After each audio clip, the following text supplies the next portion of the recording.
ಜೊಯ್ಡಾ ತಾಲೂಕಿನ ಉಳವಿಯಲ್ಲಿ ಉಳವಿ ಸೇವಾ ಸಹಕಾರಿ ಸಂಘದ ವಾರ್ಷಿಕ ಸಭೆ 2023-24ನೇ ಸಾಲಿನಲ್ಲಿ 16.41 ಲಕ್ಷ ರೂಪಾಯಿ ನಿವ್ವಳ ಲಾಭ.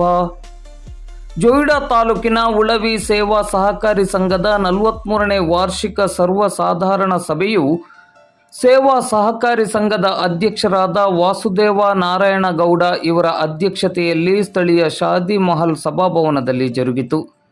ಸಭೆಯಲ್ಲಿ 2023-24ನೇ ಸಾಲಿನ ವಾರ್ಷಿಕ ವರದಿಯನ್ನು ಸಂಘದ ಮುಖ್ಯ ಕಾರ್ಯನಿರ್ವಾಹಕರಾದ ಮೊಹಮ್ಮದ್ ಅಸ್ಲಾಂ ಎಂ ಮುಗದ್ ಅವರು ವಾಚಿಸಿ 2023-24ನೇ ಸಾಲಿನಲ್ಲಿ ಸಂಘವು 16.41 ಲಕ್ಷ ರೂಪಾಯಿ ನಿವ್ವಳ ಲಾಭವನ್ನು ಗಳಿಸಿದೆ ಎಂದು ಸಭೆಗೆ ಮಾಹಿತಿಯನ್ನು ನೀಡಿದರು.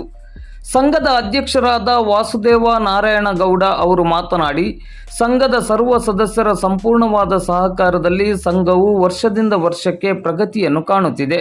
ಸ್ಥಳೀಯ ರೈತರ ಸಮಸ್ಯೆಗಳಿಗೆ ಸ್ಪಂದಿಸುವ ನಿಟ್ಟಿನಲ್ಲಿ ಸಂಘವು ಆದ್ಯತೆಯಡಿ ಕಾರ್ಯನಿರ್ವಹಿಸುತ್ತಿದೆ. ಸಂಘದ ಆಡಳಿತ ಮಂಡಳಿಯ ಸದಸ್ಯರ ಸಹಕಾರದ ಜೊತೆಗೆ ಕೆಡಿಸಿಸಿ ಬ್ಯಾಂಕ್ ಹಾಗೂ ಸಹಕಾರ ಸಂಘಗಳ ಇಲಾಖೆಯ ಮಾರ್ಗದರ್ಶನವು ಸಂಘದ ಅಭಿವೃದ್ಧಿಗೆ ಸಹಕಾರಿಯಾಗಿದೆ ಎಂದು ಹೇಳಿ, ಸಂಘದ ಪ್ರಗತಿಗೆ ಸಹಕರಿಸುತ್ತಿರುವ ಸರ್ವರಿಗೂ ಕೃತಜ್ಞತೆಗಳನ್ನು ಸಲ್ಲಿಸಿದರು. ಸಭೆಯಲ್ಲಿ ಪ್ರಸ್ತುತ ಜಾರಿಯಲ್ಲಿರುವ ಸಾಲ ಸೌಲಭ್ಯಗಳ ಬಗ್ಗೆ ರೈತರಿಗೆ ಹಾಗೂ ಷೇರುದಾರ ಸದಸ್ಯರಿಗೆ ಮಾಹಿತಿಯನ್ನು ನೀಡಲಾಯಿತು. ಕಾರ್ಯಕ್ರಮದಲ್ಲಿ ಕ್ರೀಡಾ ಕ್ಷೇತ್ರದಲ್ಲಿ ರಾಜ್ಯ ರಾಷ್ಟ್ರ ಮಟ್ಟದಲ್ಲಿ ಗಮನ ಸೆಳೆದ ಸಾಧನೆಗೈದ ಶಿವಪುರ ಗ್ರಾಮದ ಪ್ರಸ್ತುತ ಮೂಡಬಿದ್ರೆಯ ಆಳ್ವಾಸ್ ಕಾಲೇಜಿನ ಪ್ರತಿಭಾವಂತ ವಿದ್ಯಾರ್ಥಿನಿಯಾದ ಕುಮಾರಿ ದೀಕ್ಷಿತ ರಾಮಕೃಷ್ಣ ಗೌಡ ಇವಳನ್ನು ಸಂಘದ ವತಿಯಿಂದ ಸನ್ಮಾನಿಸಲಾಯಿತು.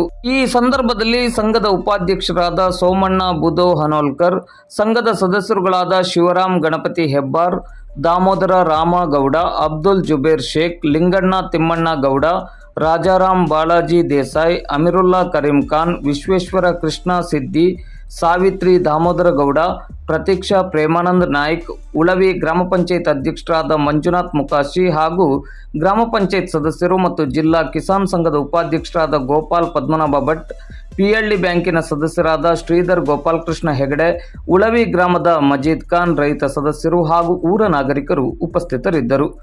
ಸಂಘದ ಮುಖ್ಯ ಕಾರ್ಯನಿರ್ವಾಹಕರಾದ ಮೊಹಮ್ಮದ್ ಅಸ್ಲಾಂ ಎಂ ಮುಗದ್ ಅವರು ಸ್ವಾಗತಿಸಿ ವಂದಿಸಿ ಕಾರ್ಯಕ್ರಮವನ್ನು ನಿರೂಪಿಸಿದರು.